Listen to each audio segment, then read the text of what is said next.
Hello दोस्तों, स्वागत है आप लोग के अपने यूट्यूब चैनल स्टडी पॉइंट 11 में। दोस्तों हम लोग देख रहे हैं एसएससी जीडी एग्जाम 2023 के लिए सेट प्रैक्टिस।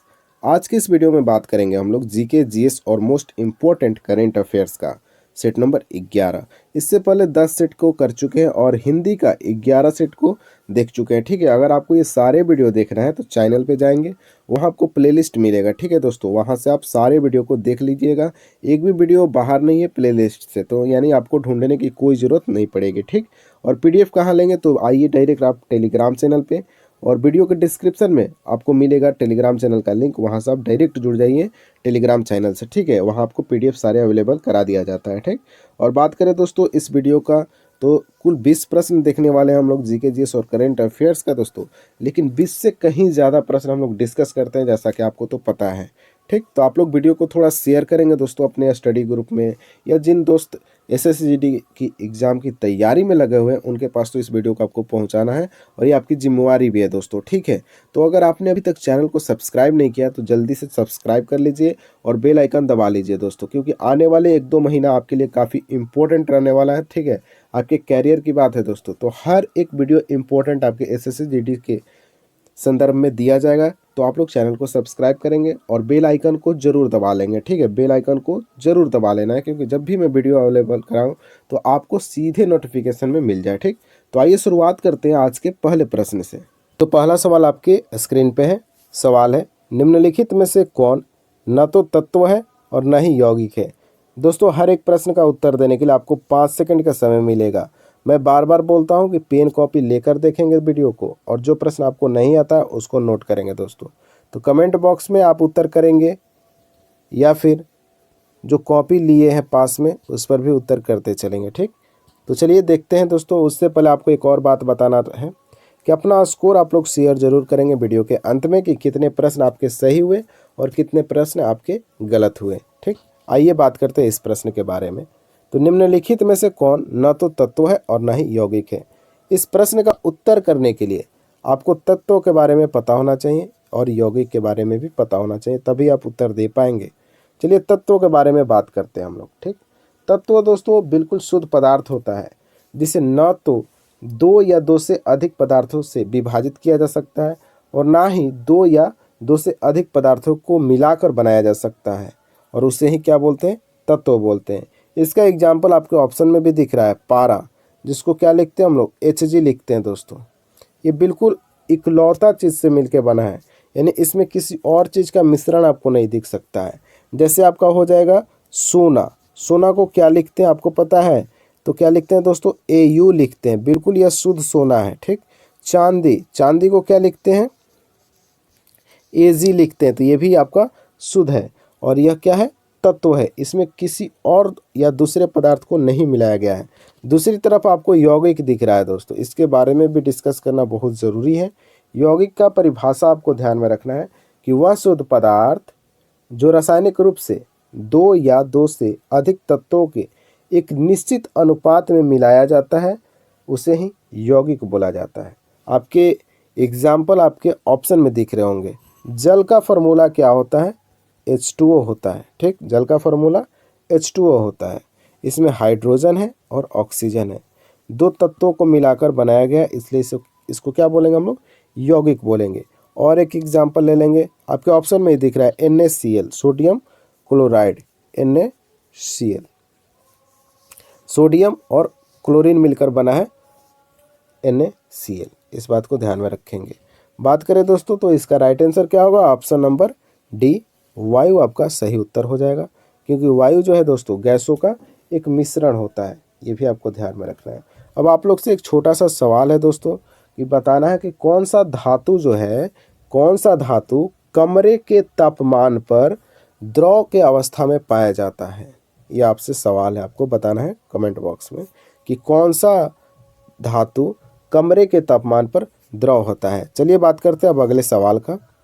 निम्नलिखित में से कौन सी धातु नाइट्रिक अम्ल द्वारा प्रभावित नहीं होती है। ऑप्शन है चांदी, सोना, तांबा या फिर पारा। तो इस प्रश्न का सही उत्तर होगा दोस्तों ऑप्शन नंबर बी, सोना।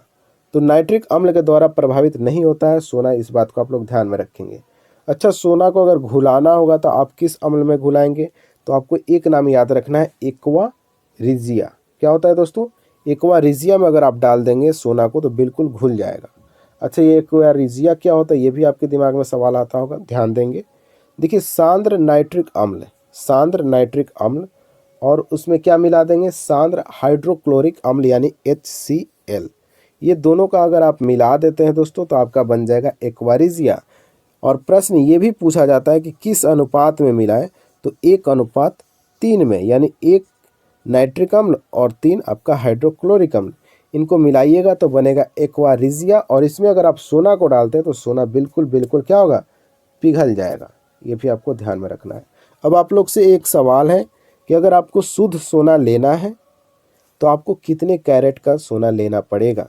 बिल्कुल शुद्ध सोना कितने कैरेट का होता है, आपको कमेंट बॉक्स में उत्तर बताना है। आइए देखते हैं अब अगले सवाल का। बेकेलाइट निम्नलिखित का बहुलक है, फॉर्मल्डिहाइड, फिनॉल, ए और बी दोनों, इनमें से कोई नहीं। देखिए, बेकेलाइट होता क्या है, तो दोस्तों बेकेलाइट एक प्लास्टिक का रूप होता है। अगर आप इसको पहली बार गर्म करते हैं तो यह बिल्कुल मुलायम हो जाता है, और जो इच्छा, जैसे बाल्टी बना सकते हैं, ग्लास बना सकते हैं, और तो और रेडियो का जो कवर होता है उसको बना लेंगे, टेलीविज़न का कवर बना लेंगे। किससे? बेकेलाइट से। जब इसको आप पहली बार गर्म करेंगे तो मुलायम होगा, उसका जो मन जो बना सकते हैं प्लास्टिक का। लेकिन अगर आप इसको दूसरी बार गर्म करते हैं तो यह मुलायम नहीं होता है, यह खराब हो जाता है। इस बात को भी आप लोग ध्यान में रखेंगे। तो इस प्रश्न का सही उत्तर होगा ऑप्शन नंबर सी, ए और बी दोनों। आइए देखते हैं अब अगले सवाल को। सवाल है, एशियाटिक सोसाइटी का संस्थापक कौन था। Option A William Carey, option B William Jones, option C David Hare, या फिर मार्समैन। तो एशियाटिक सोसाइटी का संस्थापक दोस्तों विलियम जोन्स हैं। कब किए थे, तो 1784 में। और 1784 में किस वायसराय का शासन चल रहा था, तो वारेन हेस्टिंग का। ये भी आपको ध्यान में रखना है। तो इस प्रश्न का सही उत्तर होगा विलियम जोन्स के द्वारा एशियाटिक सोसाइटी का स्थापना 1784 में किया गया था। आइए देखते हैं अगले सवाल को। निम्नलिखित में से कौन अकबर के नवरत्न में शामिल नहीं था। ऑप्शन ए बीरबल, रहीम, बैजू बावरा, या फिर टोडरमल। तो दोस्तों बीरबल, रहीम, टोडरमल, ये तीनों के तीनों अकबर के नवरत्न में शामिल थे। तो हमारा right answer option number C Baiju Bawra हो जाएगा। और बैजू बावरा किस राजा के पास रहा करते थे, तो याद रखेंगे राजा मान सिंह के दरबार में बैजू बावरा रहा करते थे। और अकबर के नवरत्न में एक तानसेन थे जो कि गायक थे, और बैजू बावरा भी क्या है, गायक है। और इन दोनों के बीच हमेशा मुकाबला हुआ करता था। इस बात को भी आप लोग ध्यान में रखेंगे, क्योंकि दोनों गायक है तो दोनों के बीच टक्कर होगा ही। ठीक, आइए बात करते हैं अगले सवाल का। गंगा नदी के दो प्रमुख स्रोत क्या हैं। ऑप्शन ए है भागीरथी और अलकनंदा, ऑप्शन बी भागीरथी और सरस्वती, ऑप्शन सी भागीरथी और यमुना, और ऑप्शन डी अलकनंदा और गंडक। तो गंगा नदी के दो प्रमुख स्रोत दोस्तों भागीरथी और Alaknanda. Right answer option number A, Bhagirathi और अलकनंदा को गंगा नदी के दो प्रमुख स्रोत माना जाता है। दोस्तों जो ये अलकनंदा और भागीरथी नदियां हैं, ये कहाँ मिली और गंगा नदी कहाँ इनका नाम पड़ गया, तो ध्यान रखेंगे। भागीरथी और अलकनंदा देवप्रयाग में मिली, और इनका नाम क्या पड़ गया, गंगा नाम पड़ गया। इस बात को भी आप लोग ध्यान में रखेंगे। आइए बात करते हैं अब अगले सवाल का। लाल हरे झंडे को हरे प्रकाश में देखने पर वह कैसा दिखाई देगा। हरा, काला, काला हरा, या फिर लाल काला। देखिए, लाल हरे झंडे को हरा प्रकाश में अगर आप देखते हैं तो काला हरा झंडे का रंग दिखाई देगा।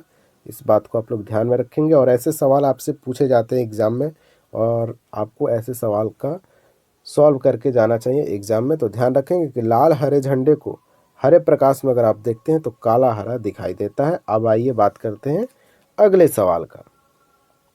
सवाल है अब आपके सामने, दो समतल दर्पणों की सहायता से किसी वस्तु के 3 प्रतिबिंब प्राप्त करने के लिए दर्पणों के बीच कितना कोण होना चाहिए।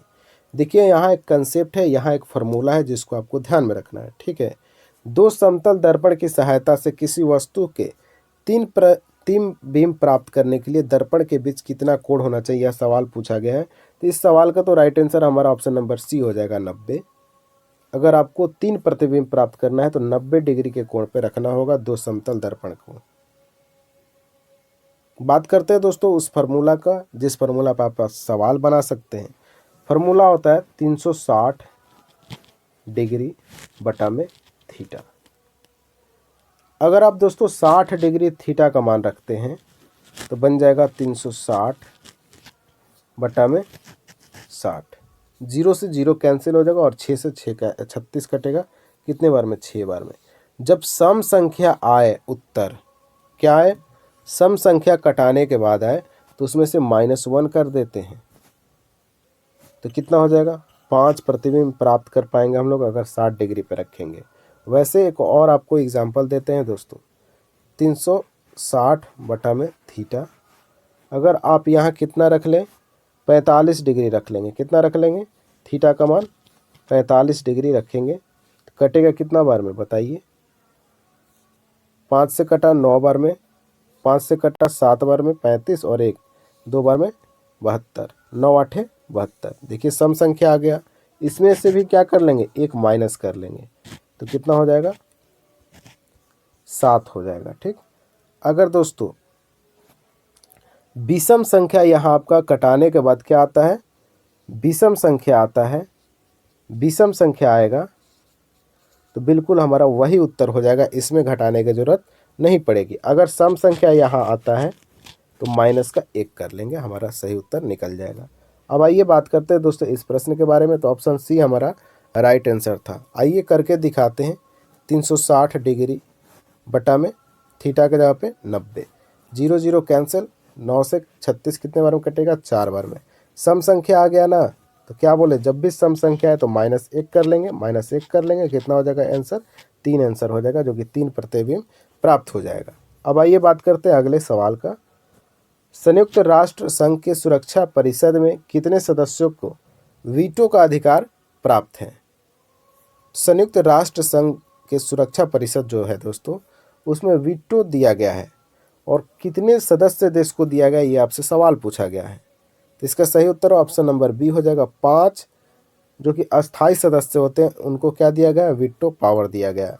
इसके अलावा 10 अस्थाई देश होते हैं दोस्तों, उनको वीटो की प्राप्ति नहीं हुई है। इस बात को आप लोग ध्यान में रखेंगे। ठीक है।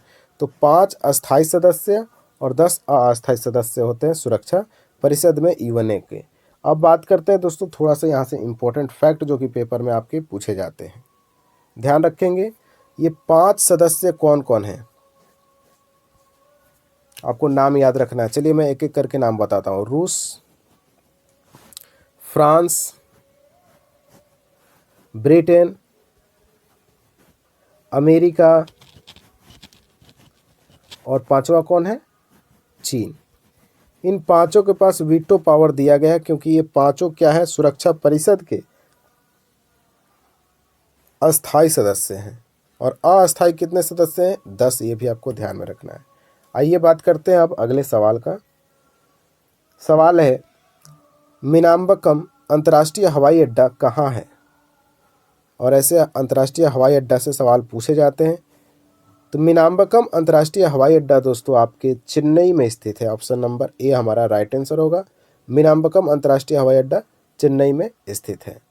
और भी कुछ इंपॉर्टेंट हवाई अड्डा के बारे में जानते हैं, जैसे इंदिरा गांधी अंतर्राष्ट्रीय हवाई अड्डा नई दिल्ली में स्थित है। छत्रपति शिवाजी अंतर्राष्ट्रीय हवाई अड्डा मुंबई में स्थित है। और नेताजी सुभाष चंद्र बोस अंतर्राष्ट्रीय हवाई अड्डा कोलकाता में स्थित है। ये भी आपको ध्यान में रखना है। अब आइए बात करते हैं अगले सवाल का। भूमध्य सागर का सबसे गहरा भाग कहाँ पाया जाता है? तो इसका राइट आंसर एड्रियाटिक सागर हो जाएगा दोस्तों। भूमध्य सागर का सबसे गहरा भाग एड्रियाटिक सागर में पाया जाता है। आइए बात करते हैं अब अगले सवाल का। उससे पहले आप लोग को एक इम्पोर्टेंट सवाल पूछते हैं। ठीक है, आप लोग कमेंट बॉक्स में जवाब बताइएगा कि कौन ऐसा सागर है जिसमें आप सोकर किताब पढ़ सकते हैं। है ना रोचक प्रश्न? आपको कहाँ बताना है? कमेंट बॉक्स में कि कौन ऐसा सागर है जिसमें आप बिल्कुल कॉपी किताब लेकर सोकर पढ़ सकते हैं। डूबेंगे नहीं। तो आपको उत्तर बताना है कमेंट बॉक्स में, ठीक। आइए देखते हैं अब अगले सवाल का। किसने अंडर 17 सैफ फुटबॉल प्रतियोगिता 2022 का खिताब जीता? कौन जीतेगा अंडर 17 सैफ फुटबॉल प्रतियोगिता? अपना देश भारत जीतेगा, ठीक। किसको हराया था? तो नेपाल, पड़ोसी देश नेपाल को हराया था अंडर 17 सैफ फुटबॉल प्रतियोगिता 2022 में। दोस्तों भारत ने 4 गोल दागे थे नेपाल पर और नेपाल 0 गोल कर पाया। 4-0 से भारत फाइनल मुकाबला को जीत गया था अंडर 17 सैफ फुटबॉल प्रतियोगिता 2022 का। आइए बात करते हैं अब अगले सवाल का। किस राज्य ने विद्या रथ स्कूल ऑन व्हील्स परियोजना शुरू की है? तो इसका सही उत्तर ऑप्शन नंबर डी हो जाएगा, असम। असम सरकार के द्वारा विद्या रथ स्कूल ऑन व्हील्स परियोजना को शुरू किया गया है। यहाँ से असम के एक सीएम याद रख लेंगे और गवर्नर का नाम याद रखेंगे। सीएम कौन है दोस्तों? हेमंत बिश्व शर्मा असम के सीएम है और गवर्नर कौन है? जगदीश मुखी यहाँ के गवर्नर है, ये भी आपको ध्यान में रखना है। नेक्स्ट, कौन सा बैंक इलेक्ट्रॉनिक बैंक गारंटी ईबीजी जारी करने वाला देश का पहला बैंक बन गया है? तो दोस्तों एचडीएफसी हमारा राइट आंसर हो जाएगा कि इलेक्ट्रॉनिक बैंक गारंटी ईबीजी जारी करने वाला देश का पहला बैंक बना है एचडीएफसी। आइए देखते हैं अगले सवाल को। किसे केंद्रीय रिजर्व पुलिस बल सीआरपीएफ का नया महानिदेशक नियुक्त किया गया है? तो सीआरपीएफ के महानिदेशक बन गए हैं सुजॉय लाल थाउसेन, ये भी आपको याद रखना है। और आईटीबीपी के अनीश दयाल सिंह हैं। आईटीबीपी के महानिदेशक कौन है? अनीश दयाल सिंह। आइए बात करते हैं अब अगले सवाल का। भारतीय संविधान के अनुच्छेद 21 के ए में निम्नलिखित में से किस अधिनियम का उल्लेख किया गया है? देखिए 21 का ए जो कि हमारा मौलिक अधिकार में आता है दोस्तों, शिक्षा का अधिकार 21 के ए में बताया गया। अनुच्छेद 21 के ए में शिक्षा का अधिकार का उल्लेख किया गया है, याद रखेंगे। आइए बात करते हैं अब अगले सवाल का। भारतीय राज्य संघों के नाम और सीमा क्षेत्र में परिवर्तन का अधिकार निम्नलिखित में से किसको है? यानी भारतीय संघ में राज्यों के नाम कौन रख सकता है, सीमा क्षेत्र में परिवर्तन कौन कर सकता है, इसका अधिकार किसको दिया गया है? तो बिल्कुल हमारा right answer option number B, संसद को यह अधिकार प्राप्त है कि वह राज्य का नाम रख सकता है, सीमा क्षेत्र में परिवर्तन कर सकता है राज्यों का। कौन? संसद, ठीक, याद रखेंगे। आइए बात करते हैं कुछ और इम्पोर्टेंट प्रश्न का। जैसे अनुच्छेद 3 के अंतर्गत दोस्तों, अनुच्छेद भी आपको ध्यान में रखना है। किस अनुच्छेद के तहत? तो अनुच्छेद 3 के तहत संसद को यह अधिकार प्राप्त है कि वह किसी राज्य का निर्माण कर सकता है, 2 या 2 से अधिक राज्यों को मिलाकर एक नया राज्य बना सकता है, या किसी राज्य की सीमा नाम में परिवर्तन कर सकता है। कौन अधिकार दे रहा है? अनुच्छेद 3 किसको? संसद को। आइए देखते हैं अब अगले सवाल को। भारत के विदेशी मुद्रा कोष में क्या सम्मिलित किया जाता है? ऑप्शन ए विदेशी मुद्रा परिसंपत्तियां, स्वर्ण एवं एसडीआर, आईएमएफ के पास रिजर्व ट्रांच, या फिर उपयुक्त सभी। देखिए भारत के विदेशी मुद्रा कोष में उपयुक्त सभी सम्मिलित किया जाता है, यानी विदेशी मुद्रा परिसंपत्तियां, स्वर्ण एवं एसडीआर, आईएमएफ के पास रिजर्व ट्रांच, इन तीनों को मिलाया जाता है भारत के विदेशी मुद्रा कोष में, तब जाकर बनता है हमारा विदेशी मुद्रा कोष। आइए देखते हैं अब अगले सवाल को। सवाल है आपके सामने। भारत में रबर का सबसे बड़ा उत्पादक राज्य है? तो मैंने किसी सेट में कराया था, इसका सही उत्तर क्या होगा? Option number A, Kerala. तो भारत में रबर का सबसे बड़ा उत्पादक राज्य केरल है, इस बात को आप लोग ध्यान में रखेंगे। अब हम लोग बात करेंगे कुछ इंपॉर्टेंट फैक्ट का, उसको आप लोग ध्यान से सुनेंगे। जो प्रश्न आपको नहीं याद रहेंगे आप कॉपी में नोट करेंगे। चलिए बात करते हैं कर्नाटक के बारे में। कर्नाटक में दोस्तों सबसे ज़्यादा क्या पाया जाता है? तो कॉफ़ी। और कॉफ़ी उत्पादन में कर्नाटक जो है भारत में पहले स्थान पे मौजूद है। कॉफ़ी का भाई होता है चाय। चाय सबसे ज़्यादा कहाँ उत्पादन भारत में किया जाता है? तो असम में उत्पादन चाय का सबसे अधिक किया जाता है और प्रथम स्थान पे है असम चाय उत्पादन में। और भी बात करते हैं दोस्तों, केरल जो है नारियल उत्पादन में भी पहले स्थान पे है। और छोटी इलायची में भी केरल जो है नंबर 1 पर मौजूद है। और भी बात करें, चलिए ध्यान देंगे, ठीक। गुजरात कपास उत्पादन में सबसे ज़्यादा उत्पादन करता है भारत में। उत्तर प्रदेश की बात करें, ये फैक्ट भी आपको ध्यान में रखना है। गन्ना, गेहूँ, दूध, आलू, ये सारे उत्पादन में एक स्थान पे कौन है? उत्तर प्रदेश है। पश्चिम बंगाल के बारे में बात कर लेंगे। पटसन और चावल पश्चिम बंगाल में सर्वाधिक उत्पादन किए जाते हैं भारत में। इस बात को भी आप लोग ध्यान में रखेंगे। ये कुछ इंपॉर्टेंट फैक्ट थे जहाँ से पेपर में पूछे जा सकते हैं। आज का हमारा अंतिम सवाल, जो कि अंतिम सवाल आपके नाम, प्रौद्योगिकी क्षेत्र भारत में महिला रोजगार का खाली स्थान सबसे बड़ा नियोक्ता क्षेत्र है, यह कहाँ बताना है? आपको कमेंट बॉक्स में बताना है। मैं इसका उत्तर थोड़े ना बताऊंगा, ठीक। आपको कमेंट बॉक्स में जाके उत्तर बता देना है।